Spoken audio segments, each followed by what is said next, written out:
This is Rob Liefeld. Kai Review is going down. Hey guys, just finished watching Krypton, Season 2, Episode 7, Zods and Monsters.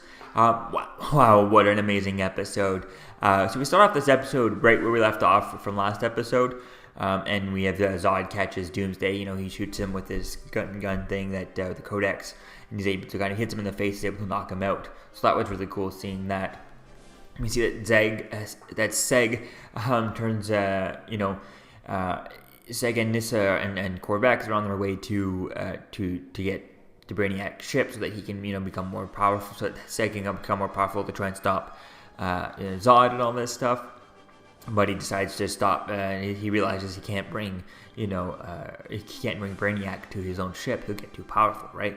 So he turns around and goes to the fortress, which is pretty cool. We see some flashbacks once with Zod.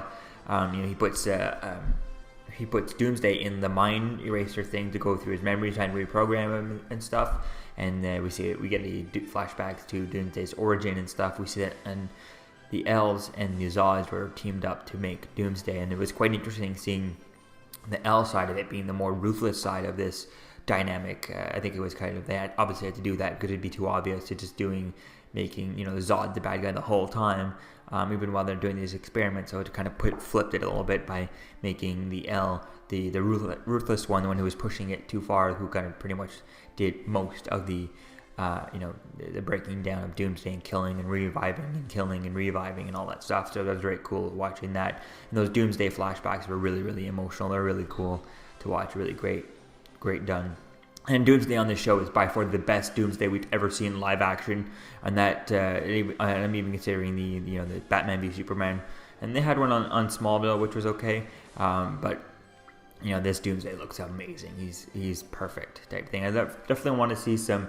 I'd love to see some when the season's over, if they put out some behind the scenes or something of how they did Doomsday, because there's some parts obviously where he's mostly CGI, and there's some parts where he's just standing there. It seems like it must be a real person. I don't know if someone's like, that guy's super tall. I mean, you rarely see so far in the show how tall Doomsday is with another person, standing next to him. And if you do, you don't really see his feet, so you can't really tell if he's probably some actors probably on stilts, or they're using perspective type thing to make him seem a lot taller and huger than anyone else. But I think it's very well done for this.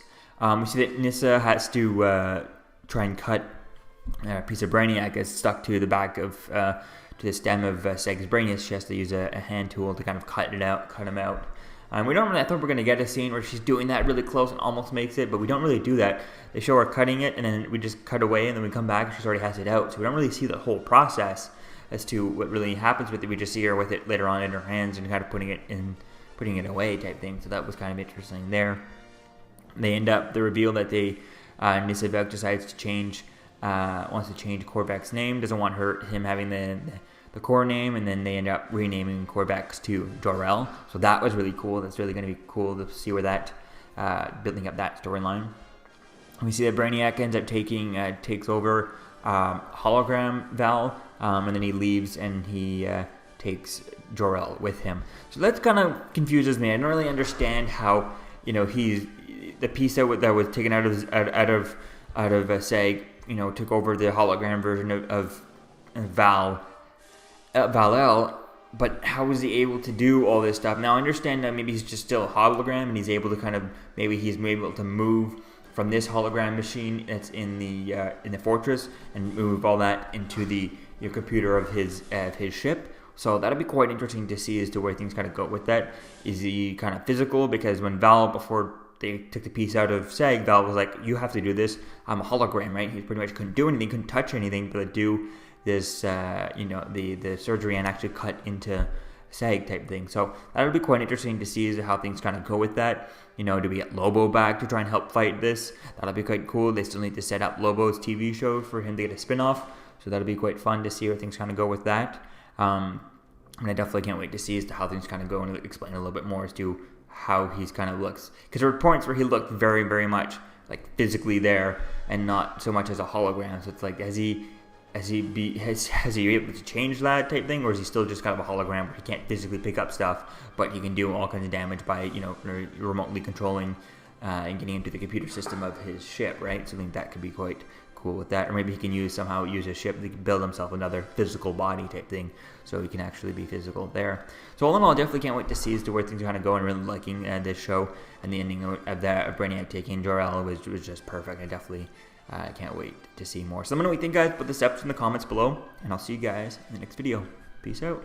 We're here for Kyle Reviewed on YouTube, the very best Kyle Reviewed channel on all the YouTube Kyle Reviewed channels. You got that? You got that right? Thank you for watching Kyle Reviewed. Deadpool and I thought it was fantastic. You need to like, you need to subscribe. You know how it's done. Like, subscribe. Right, DP? All right, Kyle Reviewed. Cool channel.